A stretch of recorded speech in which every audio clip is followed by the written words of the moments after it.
Good morning and welcome to Story Hour at Book and Puppet Company. My name is Andy and let me just get this hose out of here.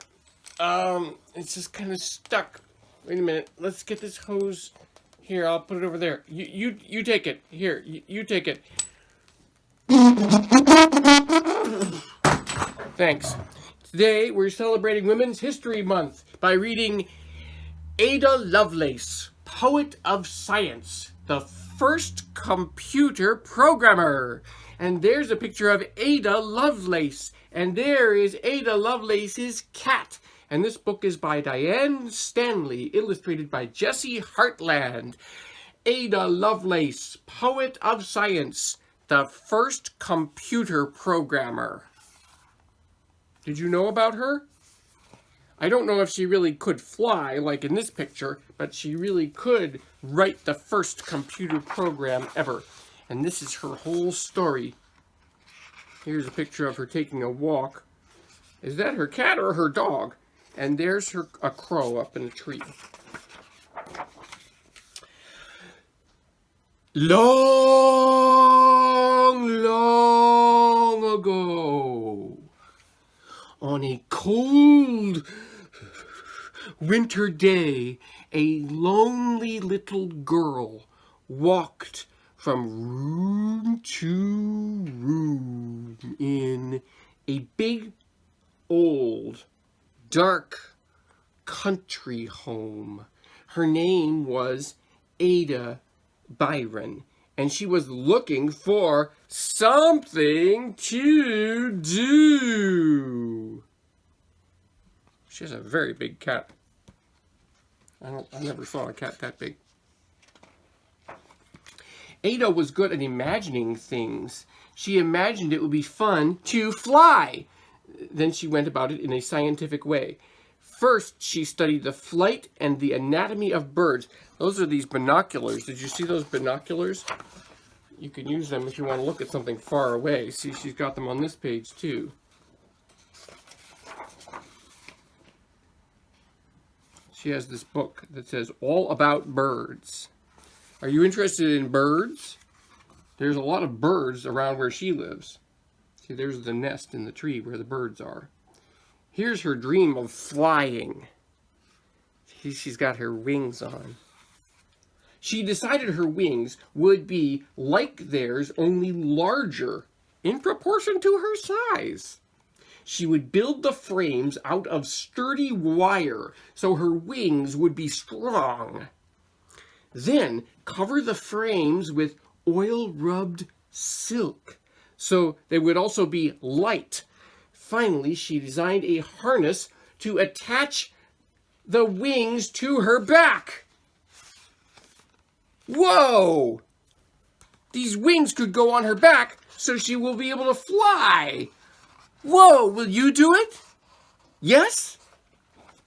She thought it would be fun to fly from house to house, delivering the mail. She'd need to bring a bag for carrying the letters, a map, and a compass for navigation. She decided to write a book about her flying project, illustrated with pictures and diagrams. She would call it Flyology. I want to read this book. See, here's her book, Flyology by Ada Byron. And when she had finished that, Ada had a plan to build a steam-powered flying horse. Her mother, Lady Byron, was away at the time, so Ada sent regular updates on the flying project. She signed the letters, "Your affectionate young turkey," or "Your affectionate carrier pigeon." She had never been so happy. See, there she is. There's her wings, and she's putting the letter to her mother into this mailbox. She had never been so happy. But, you want to say but with me? That's my favorite word. But, Lady Byron, that's her mother. She got the letter. See, Lady Byron was worried. Ooh, her mom was worried when she got these letters. Ada seemed overexcited. Worse, she showed dangerous signs of too much imagination.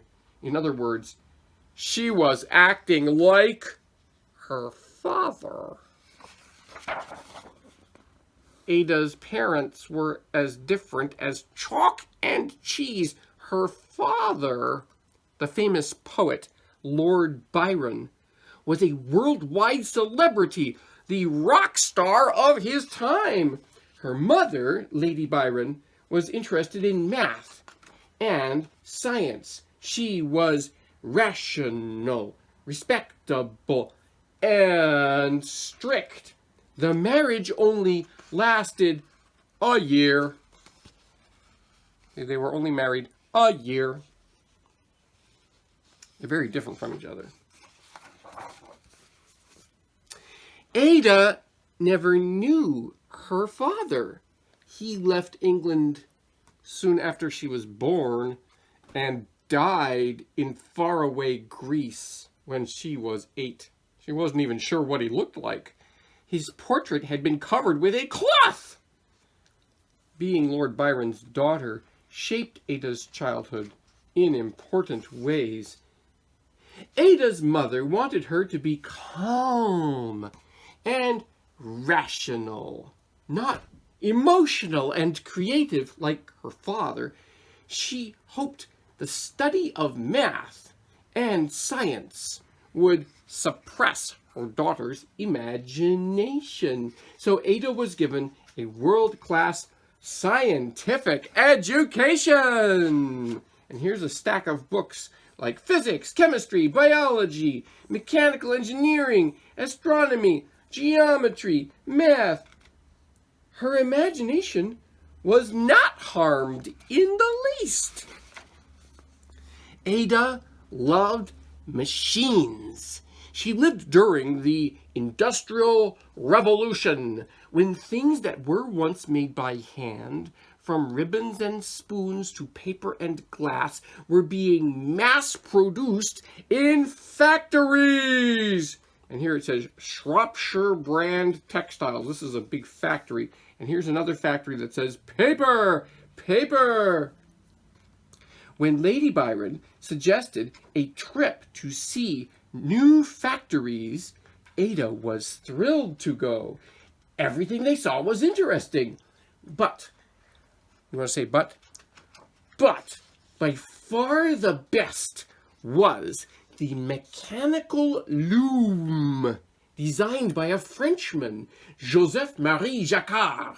It could automatically weave cloth in any design you could imagine, from a simple plaid to fancy brocade to actual pictures of people, trees, and animals.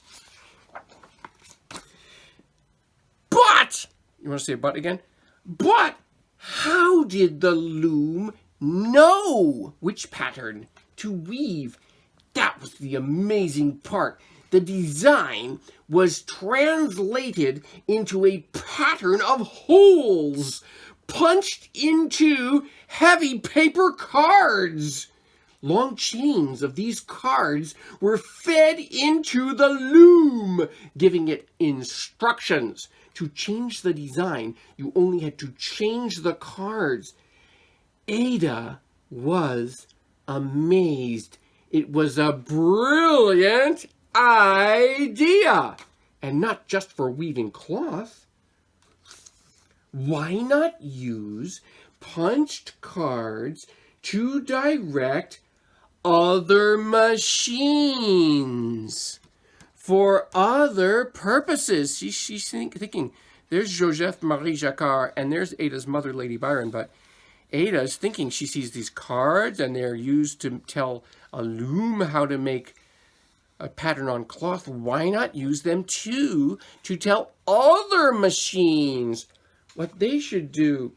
Ada was on to something. Soon she would see how right she was. At 17, Ada's quiet childhood came to an end. Her mother took her to London, that's the big city, for the summer. Social season, a round of teas, dinners, and dances. Ada was dazzled by the gilded ballrooms and the beautiful ladies in their gleaming satin gowns. Everyone wanted to meet Ada because she was Lord Byron's daughter. But, want to say but with me again? But Ada didn't know what to say to them. She didn't care about fashion, fox hunting, or court gossip. And here's all the people talking about like fox hunting and court gossip. Look, see, this person has a broken heart and this one's gonna have love. And here's Ada, and she does not look very happy dressed in the fancy gown. Then she went to one of the weekly gatherings at the home of Charles Babbage, the great mathematician and inventor. All the interesting people went to his parties, from the writer Charles Dickens to the scientist Charles Darwin. As Ada moved through the crowd from one amazing conversation to another, she grew almost dizzy with excitement. They talked about important things: astronomy and politics, literature and art, and the latest engineering marvels. These were her kind of people. These are very interesting people talking about very interesting things. Look how happy she is. She's really happy. Everybody wants to talk to her about interesting stuff. Look, this person's talking all about crazy numbers. A few days later, Ada went to see a working portion of Babbage's new invention, a calculating machine called the difference engine. It could solve arithmetic problems at the turn of a crank. People called it a thinking machine, but Ada knew better. The intelligence was not in the machine itself, but in the genius of its designer. Ada felt an instant connection with Charles Babbage. She even dreamed of one day helping with his important work. And so began one of the most remarkable friendships in the history of science. But, you want to say but? But Lady Byron had other plans for her daughter. Ada didn't need a profession. What she needed was a husband. So, at 19, Ada married a wealthy aristocrat, William, Lord King. When he became the Earl of Lovelace, Ada Byron King changed her name once again. She would go down in history as Ada Lovelace.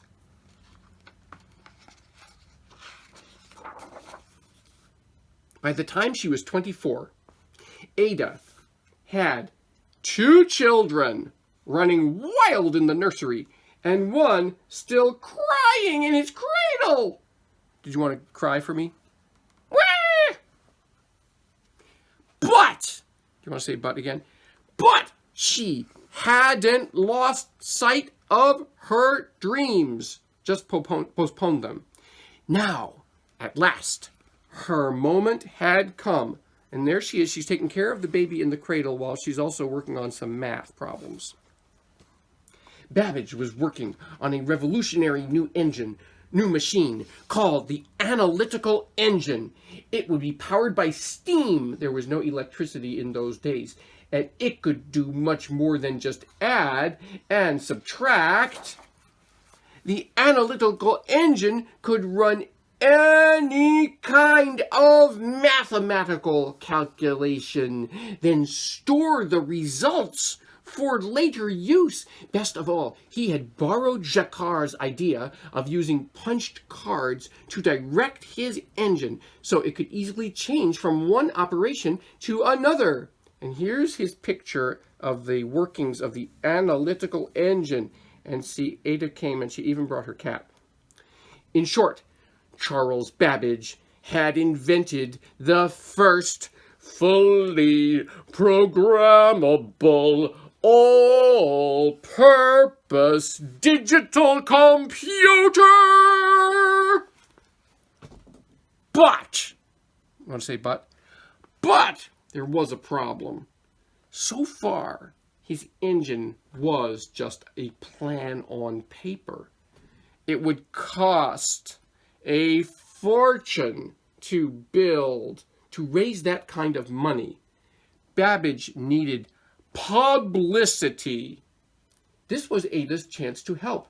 An article had been written about the analytical engine, but, you want to say but it was in French. Ada translated it into English so it could be published in Britain. And there she is. She knows how to speak French very well, so she's translating it from French. Then Babbage asked her to add some footnotes at the end explaining what an all-purpose computing machine could do. She was perfect for the job. She understood how the engine worked. She was a good writer, and she had the vision to see, better even than Babbage himself, how much more a computer could do besides just processing numbers. It could work with any kind of symbol, from words to musical notes.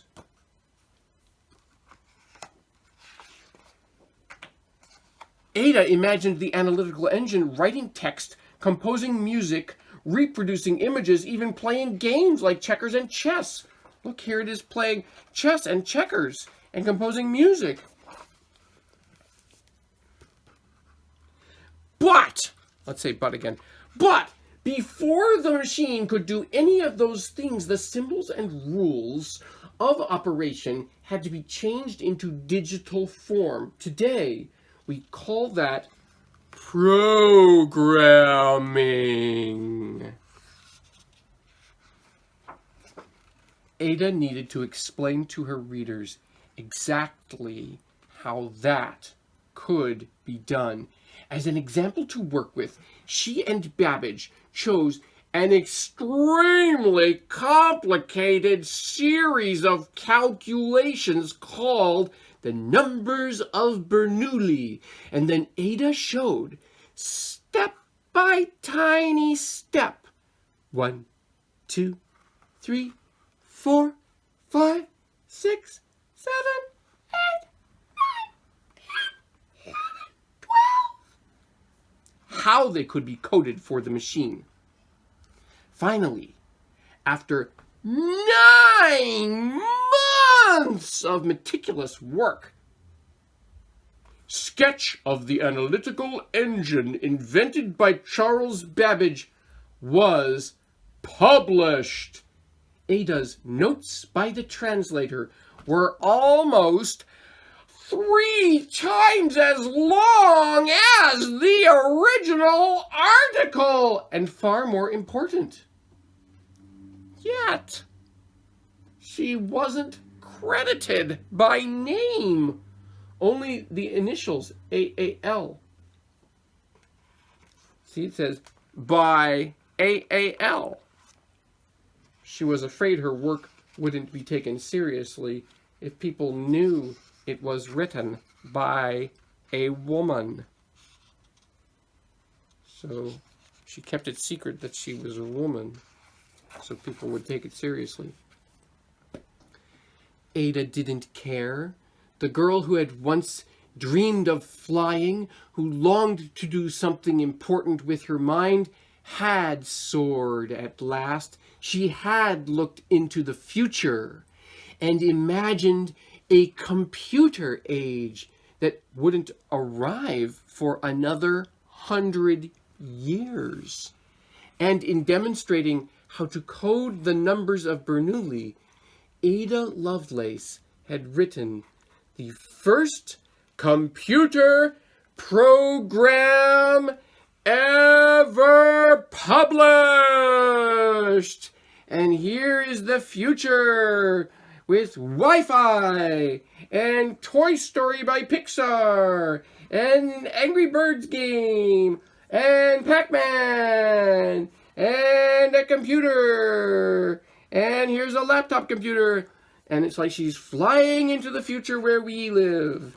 And so that is the story of Ada Lovelace, Poet of Science, the first computer programmer, by Diane Stanley, illustrated by Jessie, Hartland.